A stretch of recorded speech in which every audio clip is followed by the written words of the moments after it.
Hello students, स्वागत है आपका हमारे पुणे यूट्यूब चैनल पर। आज का हमारा टॉपिक है वो सन 2020 के रसायन विज्ञान के पेपर के ऊपर है, यानी किस तरह से पेपर को करते हैं, यानी किस तरह पेपर होता है।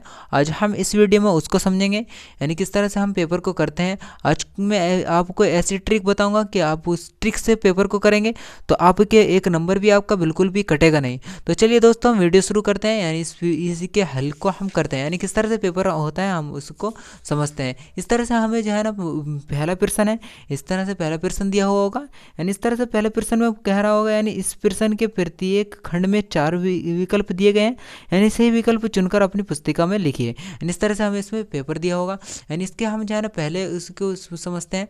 यानी पहला जो दे रखा है हमें, वेग स्थिरांक ताप बढ़ाने पर क्या होता है, यानी वेग स्थिरांक जो है ना ताप बढ़ाने पर बढ़ेगा, घटेगा या परावर्तित रहेगा, या इनमें से कोई नहीं। तो आप ध्यान रखिए कि वेग स्थिरांक ताप बढ़ाने पर क्या होता है, यानी बढ़ता है, यानी जितनी ताप बढ़ेगी इतना ही जो है ना वेग स्थिरांक जो है ना बढ़ेगा। यानी इस तरह से पहला ऑप्शन इसमें क्या है, हमारा पहला ऑप्शन सही है। इस तरह से हम पहले ऑप्शन को जो है ना सही कर देंगे। इसके बाद हम दूसरे ऑप्शन को पढ़ते हैं, यानी दूसरा ऑप्शन है निम्नलिखित में से इसमें विलयन का अणु संख्या गुणधर्म नहीं है, यानी निम्नलिखित में से इसमें से अणु संख्या गुणधर्म नहीं है। यानी इस तरह से हम ऑप्शन दिए होंगे, इसमें से जो ऑप्शन सही है हमें केवल वही लिखना है। तो इसमें जो है ना आप ध्यान रखिए कि वास्तु दाब का अवनमन जो होता है उसमें जो है ना गुणधर्म नहीं, जो कि नहीं होता। बाकी में जो है ना हमारा गुणधर्म पाया जाता है, लेकिन वास्तु दाब में अवनमन में जो है ना गुणधर्म नहीं पाया जाता है। इसमें जो है ना हमारा पहला ऑप्शन जो है ना सही है। इस तरह से हम पहले ऑप्शन को सही कर देंगे। इसके बाद हम पढ़ते हैं दूसरे इसके ऑप्शन को, यानी तीसरा ऑप्शन जो दे रखा है इसमें एक क्रिस्टलीय ठोस में, यानी एक जो है ना एक क्रिस्टलीय ठोस में होता है। यानी क्रिस्टलीय ठोस में क्या होता है, यानी क्रिस्टलीय ठोस में जो है ना हमें आपने पढ़ा होगा, यानी क्रिस्टलीय ठोस में क्या होता है, दीर्घ होता है, लघु परास होता है, यानी इनमें से कोई नहीं। यानी हमें ध्यान रखना चाहिए, क्रिस्टलीय ठोस में जो होता है दीर्घ परास कोटि होती है, यानी दीर्घ परास कोटि होती है। आप परिभाषा पढ़ेंगे तो उसमें जो है ना दीर्घ परास कोटि जो है ना लिखा हुआ है, दीर्घ परास कोटि होता है। इसमें जो है ना हमारा पहला ऑप्शन भी इसमें सही है। इस तरह से हम पहले ऑप्शन को सही कर देंगे। इसके बाद हम पढ़ते हैं इसका दूसरा, यानी एक उत्प्रेरक एक उत्प्रेरक जो है ना अभिक्रिया का वेग बढ़ा देता है, अभिक्रिया की ऊर्जा घटा देता है, या इसमें अभिक्रिया की ऊर्जा का प्रभाव कुछ नहीं डालता है, या अभिक्रिया की ऊर्जा बढ़ा भी सकता है, घटा भी दे सकता है। इसमें हमें जो है ना दे रखा है, लेकिन हमारे जो है ना इसमें दो ऑप्शन जो है ना इसके सही है। एक उत्प्रेरक जो है ना याद रखो अभिक्रिया का वेग बढ़ा देता है और अभिक्रिया की ऊर्जा घटा देता है, यानी इस तरह से हमारे दोनों ऑप्शन जो है ना इसके सही हैं। इस तरह से हम इसके दोनों ऑप्शन को सही कर देंगे। फिर इसके बाद में हम पढ़ते हैं इसके तीसरे खंड को, अगले खंड को, यानी निम्नलिखित यौगिक में से पर्यावरण संकट उत्पन्न करता है, यानी जो पर्यावरण संकट कौन करता है। आप हमेशा ध्यान रखें, फिरौन ये इस तरह से ये नहीं करते। और DDT जो है ना हमारा जो है ना पर्यावरण जो है ना संकट उत्पन्न करता है, यानी जो है ना DDT जो है हमारा पर्यावरण को संकट करता है, इसलिए हमारा पहला जो है ना ऑप्शन सही है। इसके बाद हम जो है ना इसके अगले ऑप्शन को देखते हैं। अगला ऑप्शन जो दे रखा है, यानी कार्बिल एमीन अभिक्रिया में बनाता है, यानी कार्बिल एमीन अभिक्रिया में बनता है, क्या बनता है, साइनाइड बनता है, आइसोसाइनाइड बनता है, साइनाइड बनता है, या आइसोसाइनाइड बनता है। तो हमेशा ध्यान रखिए कि जो है ना आइसोसाइनाइड जो है ना कार्बिल एमीन में जो है ना ये बनती है, आइसोसाइनाइड। इस तरह से हम इसके ऑप्शन को जो है ना कर देंगे। और इस तरह से हम ऑप्शन को जो हम सही देख लेते हैं तो हमें जो है ना पेपर में इस तरह से प्रश्न नंबर 1 डालेंगे, अगर प्रश्न नंबर 1 कर रहे हैं तो प्रश्न नंबर 1 डालेंगे, और इस तरह से जो है इसके हम जो है ना उसको लिख देंगे, यानी जो सही है सिर्फ उसको लिखेंगे। पहला सही है तो पहला लिख देंगे, इस तरह से दूसरा सही है दूसरा लिख देंगे। इस तरह से करने की ट्रिक जो है हमारी ये होनी चाहिए। इस तरह से हम इसके जो है ना बहुविकल्प क्वेश्चन को कर देंगे। इसके बाद जो है ना हम अगले दूसरे को पढ़ते हैं, यानी इसका दूसरा किस तरह होता है। इसके बाद हम क्वेश्चन नंबर इसके 2 को देखेंगे, यानी क्वेश्चन नंबर दूसरा इसका क्या दे रखा है। इसका क्वेश्चन नंबर दूसरा में देखें, इसके न्यूमेरिकल्स को दे रखा है, इसके न्यूमेरिकल्स को समझेंगे। और क्वेश्चन नंबर 2 शुरू करने से पहले हम जो है ना इसके क्वेश्चन नंबर 2 डालेंगे, और इसके बाद जो है ना इसके जितने भाग हम इसके नीचे को इसके लिख देंगे। इस तरह से क्वेश्चन नंबर 2 डालेंगे, इस तरह इसके नीचे को भाग लिख देंगे। इस तरह से हम क्वेश्चन नंबर 2 को पढ़ते हैं, क्या है, यानी क्वेश्चन नंबर 2 में जो है ना हमें न्यूमेरिकल्स दे रखा है, यानी न्यूमेरिकल्स क्या है, यानी 2.25 ग्राम ग्लूकोज में 180 अणुभार दे रखा है। इसका को 25 ग्राम जल में घोलने पर हिमांक में 0.93 डिग्री सेल्सियस की कमी हो जाती है। जल में मोलर अवनमन स्थिरांक की गणना कीजिए, यानी इस तरह से जल में अवनमन मोलर स्थिरांक की गणना करवा रही है। इस तरह से हम इसके न्यूमेरिकल्स को समझते हैं, किस तरह से हम इसके न्यूमेरिकल्स को करते हैं। यानी इस तरह से हम इसके पहला कर रहे हैं तो यानी क्या कर रहे हैं तो क्या डालेंगे, इस तरह से हम क्या क्वेश्चन क्या डालेंगे, और क्या डालने के बाद इसका आंसर डालेंगे, आंसर इस तरह से इसके आंसर को हम करना स्टार्ट कर देंगे। यानी क्या दे रखा है 2.25 जो है ना ग्लूकोज दे रखा है, यानी ग्लूकोज की मात्रा दे रखी है, यानी ग्लूकोज की मात्रा लिखेंगे, यानी ग्लूकोज ग्लूकोज की मात्रा, यानी ग्लूकोज की मात्रा दे रखी है। ग्लूकोज की मात्रा को हम किससे प्रदर्शित करते हैं, डब्ल्यू से प्रदर्शित करते हैं। डब्ल्यू बराबर कितना दे रखा है, 2.25 ग्राम। इस तरह से हमें ये मान दे रखा है। इसके बाद हम देखते हैं और आगे हमें क्या दे रखा है। इसके बाद हमें दे रखा है 25 ग्राम जल में घोलने पर हिमांक में इतनी कमी हो जाती है, यानी इसमें जो है ना अणुभार दे रखा है। अणुभार कितना दे रखा है, अणुभार को लिख लेते हैं। अणुभार दे रखा है, अणुभार दे रखा है 180 दे रखा है। अणुभार को किससे प्रदर्शित करते हैं, एम से प्रदर्शित करते हैं। एम बराबर कितना दे रखा है, 180 दे रखा है, 180 लिख देंगे। इसके बाद 180 लिखने के बाद हम देखते हैं 25 ग्राम जो है ना जल में घोलने पर, यानी 25 ग्राम जल में घोलने पर, यानी विलायक का भार दे रखा है। यानी विलायक के भार को किससे प्रदर्शित करते हैं, डब्ल्यू से प्रदर्शित करते हैं। यानी डब्ल्यू से प्रदर्शित करते हैं। डब्ल्यू बराबर कितना दे रखा है, 25 ग्राम दे रखा है। इस तरह से हम इसके 25 ग्राम इसको लिख देंगे। इस तरह से हम इसके मान को उतारेंगे सबसे पहले इस तरह। फिर इसके बाद हम देखते हैं क्या दे रखा है, हिमांक में इतने की कमी हो जाती है, यानी 0.93 डिग्री सेल्सियस की कमी हो जाती है।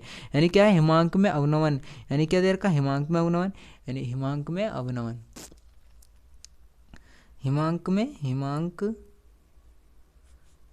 अवनमन,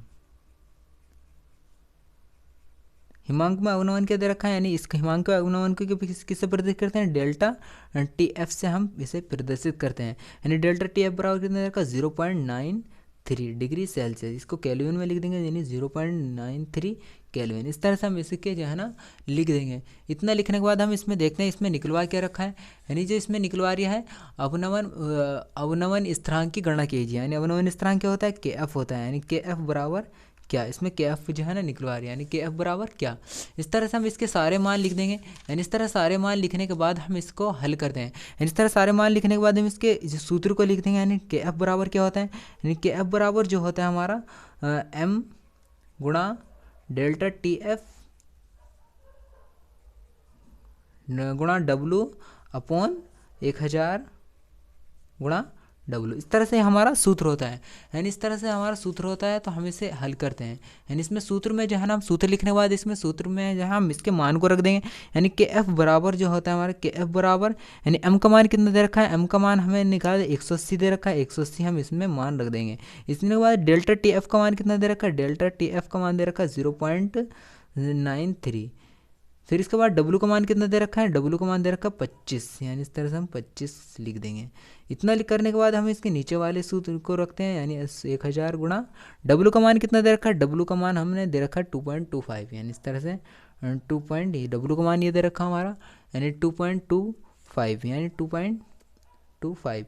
इस तरह हम इसके सारे मान रख देंगे। यानी सारे मान रखने के बाद हम जो है इसको हल करते हैं। इसको हल जब करेंगे हम, यानी इस तरह से हम इसको 0 से 0 उठा देंगे और 0 से 25 से हम काट देंगे। 25 नंबर 100 225, इस तरह से इसे काट देंगे। फिर 9 से काटेंगे हम इसे, 18 को 2 बार इस तरह से काटने में, 2 से काटेंगे हम इसे, यानी इस 0 से अलग 0 ख़त्म कर देंगे। इससे हम काट देंगे इसे 50 बार। इस तरह से हमारा क्या जाता है, यानी के एफ बराबर क्या जाता है, यानी के एफ बराबर हमारा जो आया इसमें के एफ बराबर यानी ऊपर क्या बचा, 93 बचा, 93 बटे नीचे 50। यानी इस तरह से हम इसकी भाग करते हैं।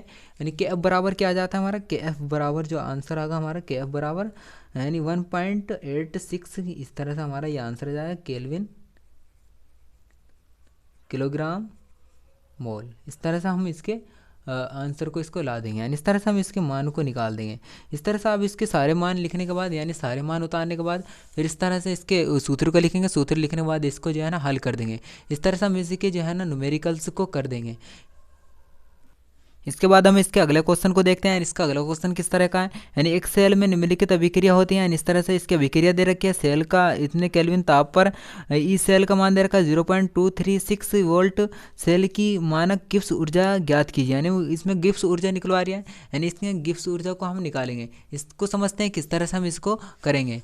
यानी इस तरह से हमें क्वेश्चन दे रखा है, तो हम इसको करते हैं। यानी इस तरह से हमें जो है ना इसकी जो है ना अभिक्रिया दे रखी है। हम इसका क्वेश्चन नंबर ख डालेंगे इस तरह से, और ख डालने के बाद इसका आंसर लिखेंगे। आंसर लिख देंगे इस तरह से, इस तरह इसका आंसर लिखेंगे। यानी इस तरह से देखते हैं किस किस का मान हमें इसमें दे रखा है। यानी इस तरह से हमें समीकरण दे रखी है, इसे लिखेंगे। यानी दी गई अभिक्रिया